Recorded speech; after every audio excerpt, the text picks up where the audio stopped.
ನಮಸ್ತೆ ವೀಕ್ಷಕರೇ, ನಾಳೆ ಎಳ್ಳಮಾವಾಸ್ಯೆ ಇದೆ. ಎಳ್ಳಮಾವಾಸ್ಯೆ ಬರೋದು ಮಾರ್ಗಶಿರ ಮಾಸ ಕೃಷ್ಣ ಪಕ್ಷದಲ್ಲಿ ಈ ವರ್ಷದ ಕೊನೆಯ ಅಮಾವಾಸ್ಯೆ. ಈ ವರ್ಷದ 2024ನೆಯ ಕೊನೆಯ ಅಮಾವಾಸ್ಯೆ. ಅದರಿಂದ ನಾಳೆ ಸೋಮವಾರ ಬೀಳೋದ್ರಿಂದ ನಾಳೆ ನೀವು ಪಿತೃಗಳಿಗೆ ಶಾಂತಿ ಮಾಡ್ಕೋಬೋದು. ನೀವು ಮಾಡಿರೋ ಅಡುಗೆಯಲ್ಲಿ ಸ್ವಲ್ಪ ಭಾಗ ತೆಗೆದು ನಿಮ್ಮ ಪಿತೃಗಳಿಗೆ ಇಡೋದ್ರಿಂದ, ಅದರಲ್ಲಿ ಸ್ವಲ್ಪ ಎಳ್ಳು ಹಾಕಿ ನೀವು ಇಡೋದ್ರಿಂದ, ನಾಳೆ ಸೋಮವಾರ ಶಿವನ ವಾರ, ಅದರಿಂದ ಎಳ್ಳಮಾವಾಸ್ಯೆ ವಿಶೇಷವಾಗಿರುವಂಥದ್ದು. ಅದು ನಿಮ್ಮ ಪಿತೃಗಳಿಗೆ ಶಾಂತಿ ಆಗುತ್ತೆ. ನಿಮಗೆ ಯಾರ್ಯಾರಿಗೆ ಪಿತೃಗಳಿಗೆ ಮುಕ್ತಿ ಹೊಂದಿಲ್ಲ ಅವರೆಲ್ಲ ಮುಕ್ತಿಗೆ ಹೋಗ್ತಾರೆ. ನಾಳೆ ನೀವು ಎಳ್ಳು ಹಾಕಿ ಸ್ವಲ್ಪ ಭಾಗ ಅನ್ನ ತೆಗ್ದು ನೀವು ನಿಮ್ಮ ಮಾಡಿ ಮೇಲೆ ಇಡ್ಬೋದು. ಕಾಗೆಗಳಿಗೆ ಊಟ ಹಾಕಿ, ನಾಳೆ ಪಕ್ಷಿಗಳಿಗೆ ಊಟ ಹಾಕಿ, ಜೊತೆಗೆ ಸ್ವಲ್ಪ ನೀರು ಕೂಡ ಇಡಿ. ನಾಳೆ ಎಳ್ಳಮಾವಾಸ್ಯೆ ಇರೋದರಿಂದ ರೈತರುಗಳೆಲ್ಲ ಏನು ಮಾಡ್ತಾರೆ ಅಂದರೆ, ತಾವು ಬೆಳೆದಿರೋವಂಥ ದವಸ ಧಾನ್ಯಗಳೆಲ್ಲ ಬಂದುಬಿಟ್ಟು ಎಲ್ಲ ಪೂಜೆಗೆ ಇಟ್ಬಿಟ್ಟು ಪೂಜೆ ಮಾಡ್ತಾರೆ. ಮತ್ತು ನೋಡಿ, ಯಾರೂ ಅಷ್ಟೇನೆ ಅಮಾವಾಸ್ಯೆ ದಿನ ಕೆಲವರೆಲ್ಲ ಹೇಳ್ತಾರೆ ಅಮಾವಾಸ್ಯೆ ದಿನ ಕಳಸ ಬದಲಾಯಿಸಿ ಅಂತ. ಯಾವುದೇ ಕಾರಣಕ್ಕೂ ಅಮಾವಾಸ್ಯೆ ದಿನ ಕಳಸನ ಬದಲಾಯಿಸಬಾರ್ದು.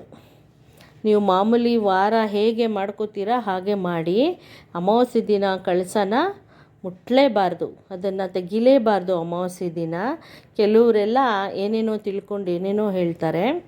ಮತ್ತು ಇನ್ನೊಂದು ವಿಚಾರ ಏನಪ್ಪ ಅಂದರೆ, ಮತ್ತು ಅಮಾವಾಸ್ಯೆ ದಿನ ನೀವು ಯಾರಿಂದನೂ ಸಾಲ ದುಡ್ಡಿಸ್ಕೋಬಾರ್ದು. ನೀವು ಕೊಡಲೂಬಾರ್ದು, ತಗೊಳ್ಳೂಬಾರ್ದು. ಅಮಾವಾಸ್ಯೆ ದಿನ ದುಡ್ಡಿನ ವ್ಯವಹಾರ ಏನೂ ಇಟ್ಕೋಬೇಡಿ. ವಸ್ತುಗಳನ್ನ ದುಡ್ಡು ಕೊಟ್ಟು ತಗೊಂಬರ್ಬೋದು, ಆದರೆ ಯಾರಿಗೂ ಸಾಲ ಕೊಡೋವಂಥದ್ದು ತೊಗೊಬರೋದು ಮಾಡಬಾರ್ದು. ಮತ್ತು ಅಮಾವಾಸ್ಯೆ ದಿನ ಇನ್ನೊಂದು ವಿಶೇಷ ಏನಂದರೆ, ಮನೆಯಿಂದ ಹುಳಿ, ಮೊಸರು, ಹುಣಸೆಹಣ್ಣು ಹಾಗೂ ಖಾರ ಯಾರು ಕೇಳಿದ್ರೂ ಕೊಡಬೇಡಿ. ಮತ್ತು ನೀವು ಕೂಡ ಯಾರಿಂದನೂ ತಗೊಳ್ಬೇಡಿ ಅಮಾವಾಸ್ಯೆ ದಿನ. ಅದು ನಿಮಗೆ ತುಂಬ ಒಂದು ಮನೆಯಲ್ಲಿ ಕಷ್ಟ ಬರೋದು, ಮನೆಯಲ್ಲಿ ಗಲಾಟೆ ಆಗೋದು, ಆಗೋ ಕೆಲಸ ಆಗತ್ತೆ ಅನ್ಕೋತೀರಾ, ಆಗೋದಿಲ್ಲ. ಅದು ಕೆಲಸನ ಆಗದೇ ಇರೋ ಹಾಗೆ ಮಾಡೋದು, ಈ ರೀತಿ ಎಲ್ಲ ಆಗತ್ತೆ. ಹೀಗೆ ಎಳ್ಳಮಾವಾಸ್ಯೆ ದಿನ ನಾಳೆ ನೀವು ಶಿವನ ಒಂದು ಸ್ತೋತ್ರ ಕೂಡ ಹೇಳ್ಕೋಬೇಕು. ಅದು ಉಮಾಮಹೇಶ್ವರ ಸ್ತೋತ್ರ. ನಾನು ಸುಮಾರು ವಿಡಿಯೋಲ್ಲಿ ಹಾಕಿದ್ದೀನಿ ನೋಡಿ, ಉಮಾಮಹೇಶ್ವರ ಸ್ತೋತ್ರನ ಹೇಳ್ಕೊಳ್ಳಿ. ಮತ್ತು ಲಲಿತಾಂಬ ಅಷ್ಟಕವನ್ನು ಕೂಡ ಹೇಳ್ಕೊಳ್ಳಿ. ನಾಳೆ ನಾನು ಸುಮಾರು ವಿಡಿಯೋಲ್ಲಿ ಹಾಕಿದ್ದೀನಿ, ಇದನ್ನು ನೋಡ್ಕೊಂಡು ನೀವು ಫಾಲೋ ಮಾಡಿ. ನಿಮ್ಮ ಮನೆಯಲ್ಲಿ ಯಾವುದೇ ರೀತಿ ತೊಂದರೆ, ಕಷ್ಟ, ಆಗೋ ಕೆಲಸ ಆಗದೇ ಇರೋ ಥರ ಆಗೋದು ಎಲ್ಲ ಆಗುತ್ತೆ. ಯಾಕೆ ಅಂದರೆ, ಮನೆಯಿಂದ ಏನಾದರೂ ಕೊಡೋದು, ಬೇರೆಯವ್ರ ಕೈಯಿಂದ ತಗೊಳ್ಳೋದು, ಮತ್ತು ದೇವಸ್ಥಾನಕ್ಕೆ ಹೋಗೋದು, ಅಲ್ಲಿ ಬೆಂಕಿ ಪಟ್ಟಣ ತಂದಿಲ್ಲ ಕೊಡ್ರಿ, ಸ್ವಲ್ಪ ಅರಿಶಿನ ಕುಂಕುಮ ಕೊಡ್ರಿ ಅಂತ ಎಲ್ಲ ಕೇಳೋದು ಮಾಡಬೇಡಿ. ನೀವೇ ಎಲ್ಲನೂ ಸಿದ್ಧತೆ ಮಾಡಿಕೊಂಡು ತೊಗೊಂಡೋಗಿ.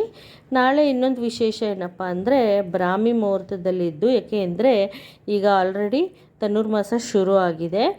ಬ್ರಾಹ್ಮಿ ಮುಹೂರ್ತದಲ್ಲಿ ಇದ್ಬಿಟ್ಟು ನೀವು ಅಮಾವಾಸ್ಯೆ ಇರೋದರಿಂದ ಹತ್ತಿ ಮರಕ್ಕೆ ನಾಳೆ ಪೂಜೆ ಮಾಡೋದರಿಂದ, ವಿಶೇಷವಾಗಿ ಅರಳಿಕಟ್ಟೆ, ಬೇವಿನ ಮರ ಎಲ್ಲ ಪೂಜೆ ಮಾಡೋದರಿಂದ ನಾಳೆ ಪಿತೃಗಳಿಗೆ ಶಾಂತಿ ಆಗುತ್ತೆ. ಅದರಲ್ಲೂ ವಿಶೇಷವಾಗಿ ಎಳ್ಳಿನ ಅಮಾವಾಸ್ಯೆ. ಎಳ್ಳಿಗೂ ಶಿವನಿಗೂ ಪಿತೃಗಳಿಗೂ ತುಂಬ ನಂಟಿದೆ. ಅದರಿಂದ ನೀವು ಎಳ್ಳಮಾವಾಸ್ಯೆನ ಆಚರಣೆ ಮಾಡ್ಕೊಳ್ಳೋದ್ರಿಂದ, ಆಮೇಲೆ ನೀವು ನಾಳೆ ಅರಳಿಕಟ್ಟೆ, ಬೇವಿನ ಮರಕ್ಕೆ ಪ್ರದಕ್ಷಿಣೆ ಪರಿಕ್ರಮ ಮಾಡೋದ್ರಿಂದ ನೋಡಿ, ನಿಮ್ಮ ಲೈಫಲ್ಲಿ ಒಂದು ಅಭಿವೃದ್ಧಿ ಆಗುತ್ತೆ. ನಿಮ್ಮ ಜೀವನದಲ್ಲಿ ನಿಮ್ಮ ಮಕ್ಕಳಿಗೆಲ್ಲ ಪಿತೃಗಳು ಶಾಂತಿ ಆಗೋದ್ರಿಂದ ಅವರೆಲ್ಲ ದಾರಿ ಬಿಟ್ಕೊಡ್ತಾರೆ ನಿಮಗೆ, ಮಕ್ಕಳಿಗೆ, ನಿಮಗೆ ಕೆಲಸ ಆಗೋ ಥರ ಆಗತ್ತೆ.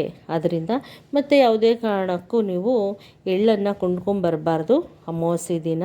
ಅಮಾವಾಸ್ಯೆ ದಿನ ಕಬ್ಬಣ ಕೊಂಡ್ಕೋಬಾರ್ದು, ಕಬ್ಬಣದ ಮರ ಇದೆಲ್ಲ ಯಾವುದೂ ಕೊಂಡ್ಕೋಬಾರ್ದು ಅಮಾವಾಸ್ಯೆ ದಿನ. ಅಮಾವಾಸ್ಯೆ ದಿನ ನೀವು ಬೆಲ್ಲ ತರ್ಬೋದು, ಬೇಳೆ ತರ್ಬೋದು, ಸಕ್ಕರೆ ತರ್ಬೋದು, ಅದೆಲ್ಲ ಬಂದ್ಬಿಟ್ಟು ಅರಿಶಿನ ಕೂಡ ತರ್ಬೋದು. ತುಂಬ ಒಳ್ಳೆಯದು, ಲಕ್ಷ್ಮಿಯದು. ಗುರುಗೆ ಸಂಬಂಧಪಟ್ಟ ಕಡಲೆಕಾಳು, ಕಡಲೆಬೇಳೆ ಇದೆಲ್ಲ ತೊಗೊಂಡು ಬರ್ಬೋದು ಮನೆಗೆ. ಮತ್ತು ಸಾಸಿವೆ ಕೊಂಡ್ಕೊಂಬರ್ಬಾರ್ದು. ಸಾಸಿವೆ ಎಣ್ಣೆ ಆಗಲಿ, ಎಳ್ಳೆಣ್ಣೆ ಆಗಲಿ, ಎಳ್ಳಾಗಲಿ ಕೊಂಡ್ಕೊಂಡು ಬರೋ ಅಂಥದ್ದೇನಿಲ್ಲ. ಮತ್ತು ನೀವು ಒಳ್ಳೆಯದನ್ನು ಮಾತ್ರ ಕೊಂಡ್ಕೊಂಬರಬೇಕು, ಶುಭ ಆಗುವಂಥದ್ದು. ಸಕ್ಕರೆ, ಬೆಲ್ಲ, ಕಡಲೆಬೇಳೆ, ಅರ್ಶಿಣದ ಕೊಂಬು ಇದೆಲ್ಲ ತರೋದರಿಂದ ನಿಮ್ಮ ಮನೆಯಲ್ಲಿ ಒಂದು ಅಭಿವೃದ್ಧಿ ಆಗತ್ತೆ. ಹೀಗೆ ನೀವು ನಾಳೆ ಇನ್ನೊಂದು ವಿಶೇಷ ಏನಂದರೆ, ಬೆಳಗ್ಗೆನೇ ಬೇಗ ಹೇಳ್ತೀರಲ್ಲ ಪೂಜೆ ಮಾಡೋದಕ್ಕೆ, ಆವಾಗ ನೀವೇನು ಮಾಡಬೇಕು ಅಂದರೆ, ಸೂರ್ಯ ಹುಟ್ಟೋಕ್ಕೆ ಮುಂಚೆನೇ ಎಲ್ಲ ಸಿದ್ಧತೆ ಮಾಡಿಕೊಂಡು ನೀವು ಪೂಜೆ ಎಲ್ಲ ಮುಗಿಸ್ಕೊಂಡು, ಸೂರ್ಯದೇವ ಇನ್ನೇನು ಬರ್ತಾ ಇದೆ ಅನ್ನೋ ಹಾಗೆ ನೀವು ಹರಕೆ ಬಿಡುವಂಥದ್ದು. ನಾಳೆ ಒಂದು ಚಿಟಿಕೆ ಎಳ್ಳನ್ನು ನೀವು ತಾಮ್ರದ ಚಂಬಲ್ಲಿ ಹಾಕಿ ಅರ್ಘೆಯನ್ನು ಬಿಡಿ. ಓಂ ಆದಿತ್ಯಾಯ ವಿದ್ಮಹೇ ದಿವಾಕರಾಯ ಧೀಮಹೇ ತನ್ನೋ ಸೂರ್ಯದೇವ ಪ್ರಚೋದಯಾತ್.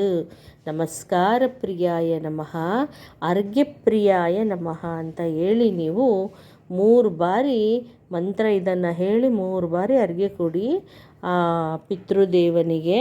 ಅಂದರೆ ಪಿತೃದೇವರಿಗೆ ಸಲ್ಲತ್ತೆ. ಸೂರ್ಯನಿಗೆ ಅರ್ಘ್ಯ ಕೊಡೋದ್ರಿಂದ ಸೂರ್ಯದೇವ ಬಂದು ಪಿತೃಕಾರಕ. ಅದರಿಂದ ನಾಳೆ ಅರ್ಘ್ಯ ಕೊಡಿ. ನೀವು ಶಿವನ ಆರಾಧನೆ ಮಾಡಿ. ಶಿವನಿಗೂ ಪಿತೃಗೂ ಸೂರ್ಯದೇವನಿಗೂ ಎಲ್ಲರಿಗೂ ನಂಟಿದೆ. ಅದರಿಂದ ಆಮೇಲೆ ನಾಳೆ ದಿವಸ ದೇವಿ ಪೂಜೆನ ಮಾಡ್ಕೊಳ್ಳಿ. ದೇವಿಯ ಒಂದು ಮಂತ್ರಗಳನ್ನ ನೀವು ಹೇಳ್ಕೊಳ್ಳಿ. ದೇವಿ ನಾಮಗಳನ್ನ ಹೇಳ್ಕೊಳ್ಳಿ. ಲಲಿತಾಂಬಿಕೆ ನಾಮಗಳನ್ನ ಹೇಳ್ಕೊಳ್ಳಿ. ವಾರಾಹಿ ಅಮ್ಮನ ನಾಮ ಹೇಳ್ಕೊಳ್ಳಿ. ಮತ್ತು ನಾನು ನನ್ನ ವಿಡಿಯೋಲಿ ಹಾಕಿದ್ದೀನಿ, ವಾರಾಹಿ ಮೂಲ ಮಂತ್ರ ಹಾಕಿದ್ದೀನಿ, ವಾರಾಹಿಯ ಅನುಗ್ರಹ ಸ್ತೋತ್ರ ಕೂಡ ಹಾಕಿದ್ದೀನಿ. ಇದೆಲ್ಲ ನೀವು ಆ ವಿಡಿಯೋನ ತೆಗೆದು ನೋಡಿ. ಅದರಲ್ಲೆಲ್ಲ ಹಾಕಿದ್ದೀನಿ ಅದನ್ನು ಹೇಳ್ಕೊಳ್ಳಿ. ನಾಳೆ ದೇವಿ ಆರಾಧನೆ, ದೇವಿ ಪೂಜೆ, ಶ್ರೀಚಕ್ರ ಪೂಜೆ ಇದೆಲ್ಲ ಮಾಡ್ಕೊಳ್ಳೋದ್ರಿಂದ ನಾಳೆ ಅಮಾವಾಸ್ಯೆ, ಈ ವರ್ಷದ ಕೊನೆಯ ಅಮಾವಾಸ್ಯೆ. ಅದರಿಂದ ಪ್ರತಿಯೊಂದು ರಾಶಿ ನಕ್ಷತ್ರದವರಿಗೂ ಎಲ್ಲ ಅಭಿವೃದ್ಧಿ ಆಗತ್ತೆ. ಮತ್ತು ನಿಮಗೆ ಶನಿದೇವನ ಅನುಗ್ರಹ ಕೂಡ ಆಗತ್ತೆ. ಏನೇ ಇರ್ಬೋದು, ಶನಿದೇವರ ಒಂದು 7.5 ಇರ್ಬೋದು, 2.5 ಇರ್ಬೋದು, ಅಷ್ಟಮ ಶನಿ ಇರ್ಬೋದು, ಮಹಾದಶೆ ಶನಿ ಇರ್ಬೋದು, ಎಲ್ಲ ಶಾಂತಿ ಆಗುತ್ತೆ. ಮತ್ತು ಇನ್ನೊಂದು ವಿಶೇಷ ಏನಂದರೆ, ನಾಳೆ ಯಾರಿಗೆ ಅವರ ಜಾತಕದಲ್ಲಿ ರಾಹು, ಶನಿದೇವ ಎಲ್ಲರೂ ಸ್ವಲ್ಪ ವೀಕ್ ಇರ್ತಾರೆ, ರಾಹು ಮಹಾರಾಜ್, ಶನಿ ಮಹಾರಾಜ್ ಎಲ್ಲ, ಅಂಥವ್ರು ಏನು ಮಾಡಬೇಕು ಅಂದರೆ, ಶಿವನ ಮೇಲೆ ನಾಳೆ 3 ಚಿಟಿಕೆ ಈ ಕುಂಕುಮ ಇಟ್ಕೋತೀರಲ್ಲ ಅದರಲ್ಲಿ 3 ಚಿಟಿಕೆಯಷ್ಟು ಶಿವಲಿಂಗದ ನಿಮ್ಮ ಮನೆಯಲ್ಲಿದ್ದರೆ ಶಿವಲಿಂಗಕ್ಕೆ 3 ಚಿಟಿಕೆ ಎಳ್ಳು ಹಾಕ್ಬಿಟ್ಟು ಅದ್ರ ಮೇಲೆ ಹಾಲಾಕಿ ಕೇಳಿಕೊಂಡು, ನಿಮ್ಮ ಸಂಕಲ್ಪ ಕೇಳಿಕೊಂಡು ಪ್ರತಿದಿನ ಮಾಡಿದ್ರೂ ತುಂಬ ಒಳ್ಳೆಯದು. ನಾಳೆ ಅಮಾವಾಸ್ಯೆ ದಿನ ಮಾಡಿದ್ರಂತೂ ಇನ್ನೂ ಬಹಳ ಒಳ್ಳೆಯದು.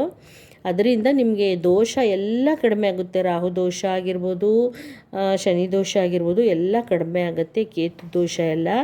ಅದರಿಂದ ಈ ರೀತಿ ಪರಿಕ್ರಮ ಮಾಡ್ಕೊಳ್ಳಿ, ಈ ರೀತಿ ಒಂದು ಅಭಿಷೇಕ ಮಾಡ್ಕೊಳ್ಳಿ, ನಿಮಗೆಲ್ಲ ಒಳ್ಳೆಯದಾಗತ್ತೆ. ನಾಳೆ ಶಿವನಿಗೆ ಅಭಿಷೇಕ ಕೊಡ್ಬೋದು. ಶಿವನಿಗೆ ಶಿವಾಲಯಕ್ಕೆ ಹೋಗಿ ಪರಿಕ್ರಮ ಮಾಡಿ ನಿಮ್ಮ ಸಂಕಲ್ಪ ಕೇಳ್ಕೊಳ್ಳಿ. ನಂದಿಗೆ ಮುಟ್ಟಿ ನಮಸ್ಕಾರ ಮಾಡ್ಕೊಳ್ಳಿ.